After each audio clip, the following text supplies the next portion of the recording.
mois de pluie. Et on va tenter d'accélérer un petit peu pour voir comment l'assistance et l'intelligence artificielle réagit. Je vous mets la première, la boîte de vitesse. On a des petits voyants qui devraient s'allumer par ici. Donc on va essayer ça. Voilà.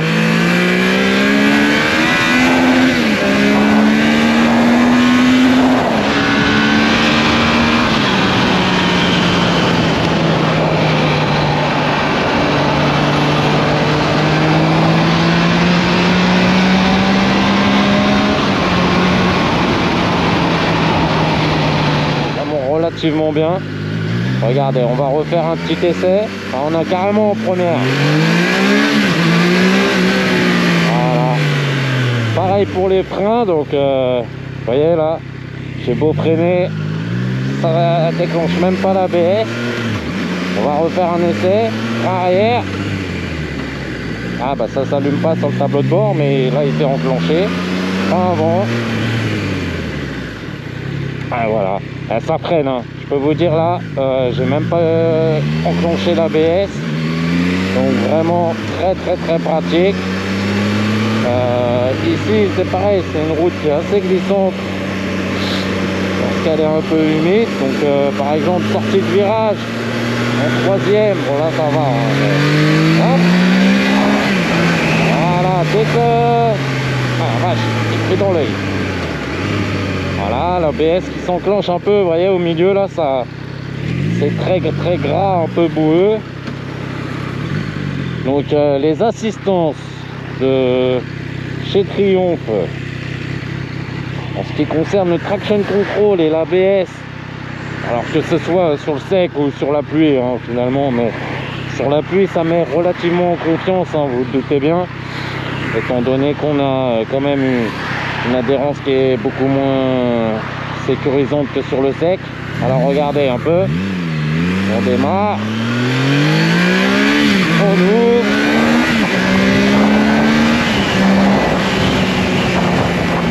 bonjour. Alors, nouvelle vidéo, essai du micro. Donc je voudrais vous faire un petit retour après 6 mois d'utilisation avec la 660 Trident de chez Triumph. C'est une moto que j'ai choisie principalement avec le petit coup de cœur sur le coup de crayon. Donc la première des choses, hein, c'est le regard qu'on va porter sur le véhicule, et je dois bien avouer que c'est son design, hein, qui m'a décidé. Oh la vache, il a failli taper le trottoir. Donc le design de cette petite C60 Trident a été comme un petit coup de cœur. Étant un motard sur le retour, comme on dit, j'ai passé de nombreuses années sans rouler avec un deux roues, donc c'était relativement pratique. J'ai fait un petit essai donc chez Triumph, une moto que j'ai achetée chez RMP77 à Ponton-Combo, un magasin vraiment très amical et très agréable, hein. C'est vraiment des gens qui ont l'esprit motard, convivial et tout ce qu'il y a de plus sympathique. Oh, il commence à faire frais. Donc le design, la qualité de finition, le côté innovant, je dirais, et avec ce petit esprit rétro qui va avec, et aussi les équipements de série qu'elle va être capable de fournir. Tout ça intégré de série dans le prix, hein. Donc ça consiste principalement avec un tableau de bord, un compteur relativement sympathique, hein. Il y a des petites couleurs, vous voyez, on peut naviguer dedans tout en roulant. Bon voilà, je vous ferai un décryptage plus complet à l'arrêt. L'aspect sécuritaire, donc elle a l'ABS, le traction control, un mode pluie et un mode route. Donc ça c'est des choses qui m'intéressaient aussi, parce que si vous avez l'intention d'utiliser votre véhicule, on va dire dans les 4 saisons, c'est relativement intéressant d'avoir le traction control. Évidemment, j'ai envie de dire l'ABS. Je sais même pas si ses concurrentes directes en sont dotés. Pour moi, oui, mais ça reste à vérifier. Donc ça, c'est des points qui sont intéressants. Alors le traction control, il est désactivable. Si vous voulez faire des wheelings ou des burns ou des choses de ce genre, c'est possible. Bon, c'est pas mon cas. Moi, je roule toujours avec ABS et traction control. Hein. C'est plutôt intéressant. Je vous ferai un test en direct du traction control pour voir sa réactivité, parce que c'est vraiment relativement réactif, hein. Il réagit vraiment très vite, il détecte excellemment bien les situations d'intervention, donc vraiment très pratique, très sécurisant. Et encore une fois, surtout dans les intersections, vous voyez, on peut avoir des zones humides dans des virages, voilà, l'automne c'est les feuilles mortes, l'hiver c'est des zones d'ombre, des zones ensoleillées, ça peut être piégeux, les routes froides, les pneus froids, bon, ça peut amener au piège aussi. Donc le traction control et l'ABS, ils prennent toute leur importance dans ces situations là. Je vous ferai un test aussi de la réactivité de l'ABS sous des conditions humides, hein, soit sur route humide, soit carrément sous la pluie, pour compléter la vidéo. Donc, premier choix, le design. Deuxième choix, les équipements de série qu'elle va fournir. Relativement complet et totalement fonctionnel. Donc, très pratique, vraiment. Et ensuite, bon, bah, le fait que ce soit un nouveau modèle aussi, bah, ça change un peu de... Hop, allez, un petit coup de gaz et on double, ça c'est pratique aussi. Donc oui, un troisième point vraiment important, qui m'a décidé aussi à partir sur ce choix de véhicule, c'est son moteur. Le 3 cylindres, le fameux 3 cylindres de chez Triumph. Bah là il a été retravaillé, hein, spécialement, c'est le 660 qui a été retravaillé spécialement pour la Triumph, afin d'être vraiment plaisant aussi pour tout ce qui va être permis A2, parce que je l'ai essayé en A2, donc bridé. Il faut donc avouer que aussi bien en full que en A2, il est vraiment polyvalent, dans le sens où il a du couple absolument sur toute sa plage d'utilisation. Et donc c'est vraiment confortable, hein, sans jamais donner de vibrations ou de comportement désagréable au niveau du moteur. Donc ça c'est vraiment pratique, quoi. Vous voyez, je peux être en 3, je suis à...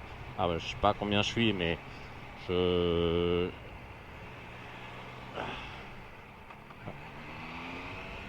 merci. Je peux être sur des vitesses, situation un peu compliquée, ouais. Je peux être sur des vitesses très faibles,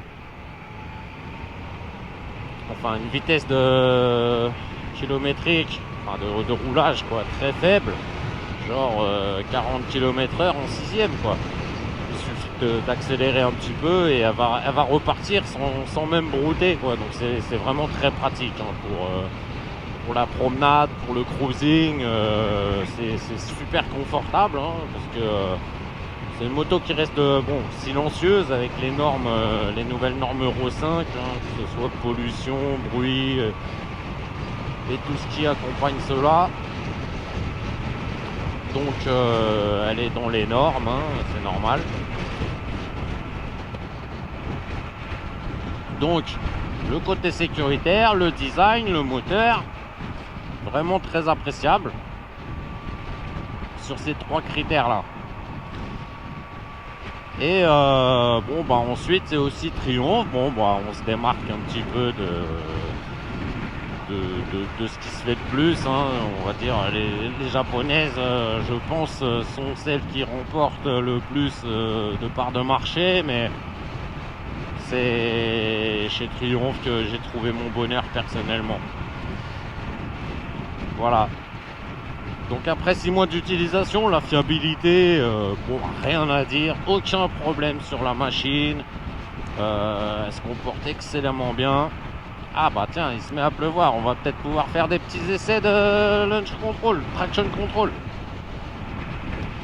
Le châssis, alors ça, ah oui, ça aussi c'est un point vraiment intéressant parce que son comportement routier, voilà quoi, elle est jamais traître, elle vous met tout le temps en confiance. On reste toujours maître du véhicule en toutes circonstances, hein. C'est très plaisant, très agréable. Donc ça c'est un bon point, un très bon point. Voilà, que ce soit à basse ou à haute vitesse, autant vous dire qu'elle vous fera pas de coup de trahison. Vous voyez, on peut accélérer, hop, voilà, ça marche, hein. Elle répond tout de suite, hein. On n'est pas obligé de claquer 3 rapports en dessous. Je reste en 6, regarde, hop, je mets un petit coup de gaz, hop, j'en remets un. C'est génial quoi. Donc le moteur il est à la fois vif et souple. Très agréable. Donc je disais, je dois reprendre mon souffle, voilà. On a un comportement routier extrêmement sécurisant. Alors franchement Triumph, j'en ai essayé quelques-unes et je peux vous dire que on fait 200 mètres, on la tient déjà en main quoi. Et au bout de 3-4 virages, elle vous offre de la confiance quoi. On va prendre la confiance avec la machine. On sait qu'elle va pas nous faire de coups de Trafalgar quoi. Donc ça, c'est aussi l'expérience du savoir-faire de chez Triumph avec les châssis et un comportement routier relativement de très bonne facture. Donc très, très sympathique à savoir, hein, très agréable à l'usure, enfin dans son utilisation. Et c'est des choix qui m'ont satisfait. Donc encore une fois, après 6 mois, tout à fait satisfait de cette machine.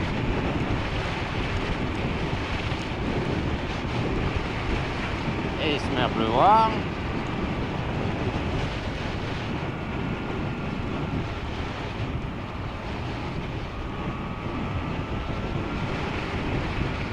Voilà. Hop.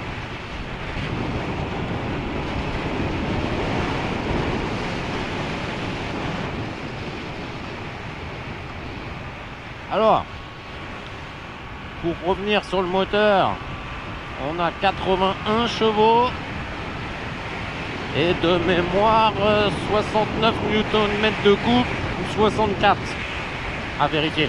Je le marquerai en description. Voilà, ce qui est franchement très intéressant, hein. Il me semble qu'en A2 vous avez quasiment le même couple, hein. Donc c'est vraiment confortable à conduire. Donc ça c'est dit. Très chouette bécane.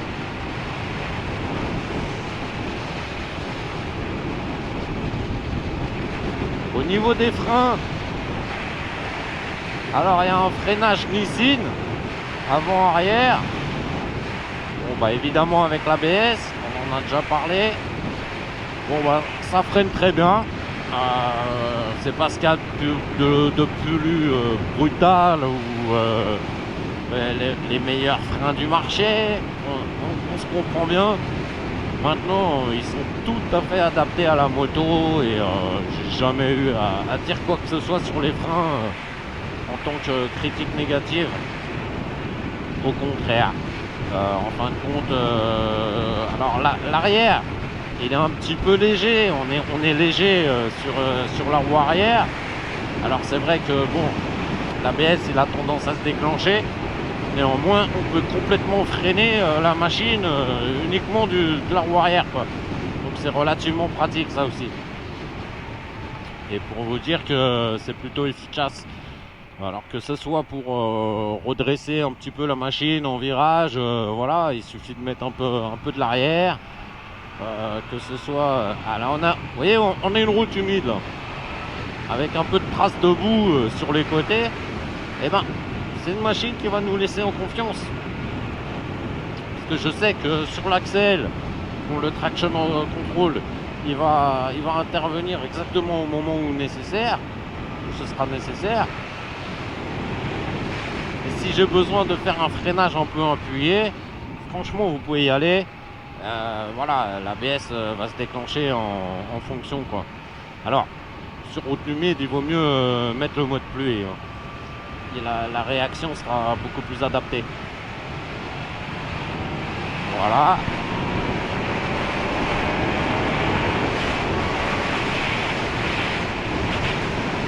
Et on peut se faire des petites accélérations sympathiquement agréables. On a un chouette arc-en-ciel là-bas.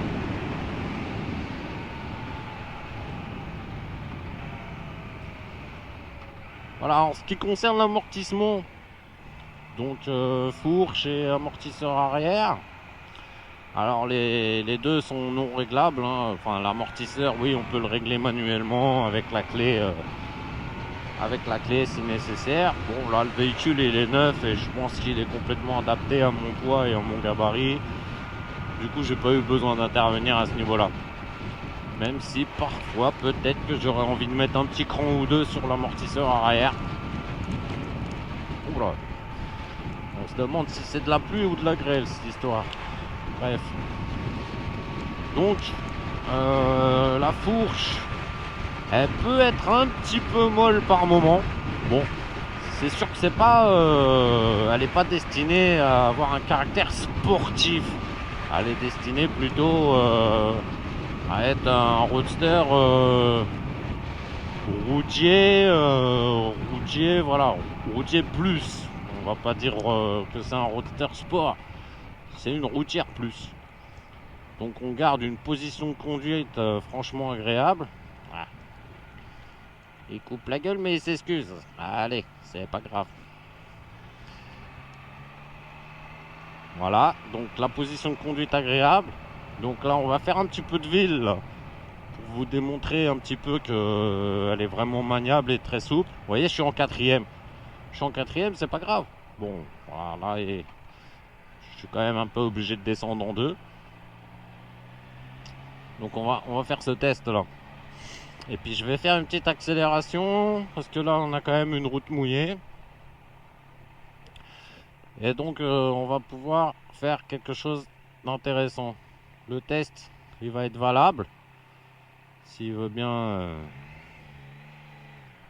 laisser libre champ à la route. Voilà, regardez.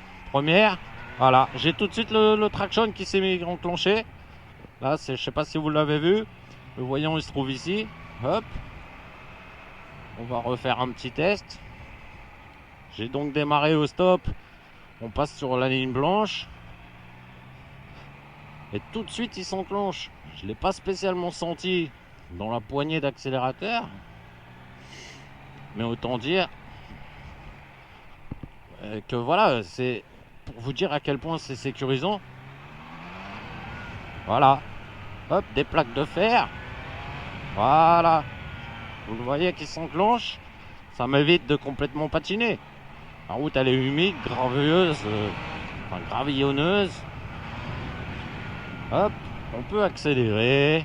Hop, là j'ai un petit déclenchement du frein arrière au niveau de l'ABS. Voilà. Oula, ça a glissé un peu là. Et donc c'est vachement glissant. Voilà, donc vous voyez la parfaite efficacité du traction. Ça laisse les gaz sortir quand ça adhère et que ça peut sortir, hein. Et puis si ça patine, bah, il rectifie tout de suite. Ce qui vous fait que bon bah vous n'avez pas le risque d'avoir la roue arrière qui part à 90 degrés là, pour qu'elle se retrouve devant la roue avant quoi. Dans ce cas là en général on va se retrouver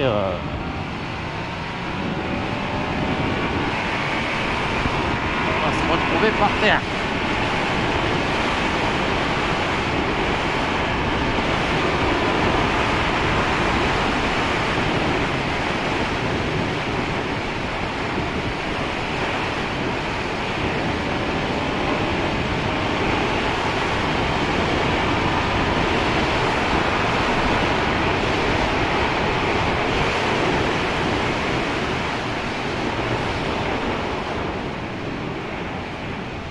Ah, j'ai la webcam, enfin je veux dire la caméra qui s'est barrée.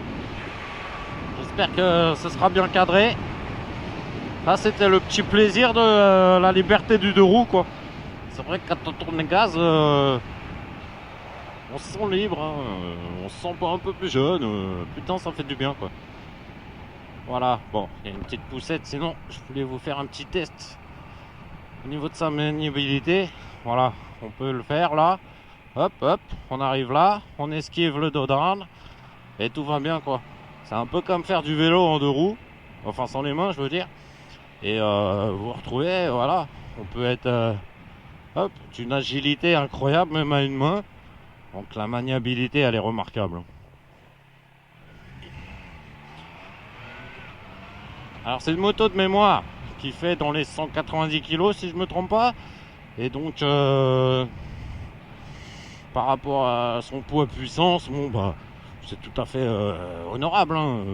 C'est pas un foudre de guerre. C'est la Street Triple qui va être vraiment plus légère au niveau de chez Triumph. Et donc elle a un châssis remarquable. Remarquable. Une horlogerie de savoir-faire moto. Au niveau de la street, même de la speed. Voilà. Triumph quand même, et ils ont un savoir-faire en fabrication de deux roues, c'est vraiment des bonnes machines. Alors voilà, ça c'est l'avantage aussi de la Trident. J'ai pris le Dodan, peut-être c'est un Dodan assez corsé on va dire. Et bon, elle m'offre un confort, elle va pas nous broyer les coucougnettes sur le réservoir par exemple. Ça reste vraiment confortable. La selle, donc au bout d'un moment quand même, on va quand même sentir que on va le sentir passer quoi. C'est pas un massage de thalassothérapie non plus quoi. Donc elle est relativement confortable sur des trajets de, je dirais, entre 15 et 30 minutes, tout va bien. Au-delà, bon, on commence un petit peu à le sentir. Donc il y a des véhicules, bon, un trail, évidemment, ce sera bien souvent beaucoup plus confortable.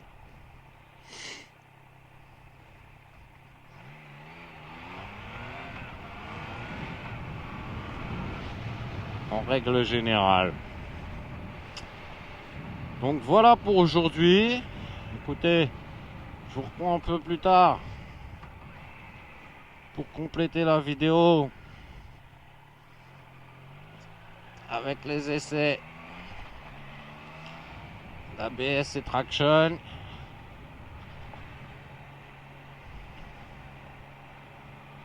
Et je vous dis à plus tard.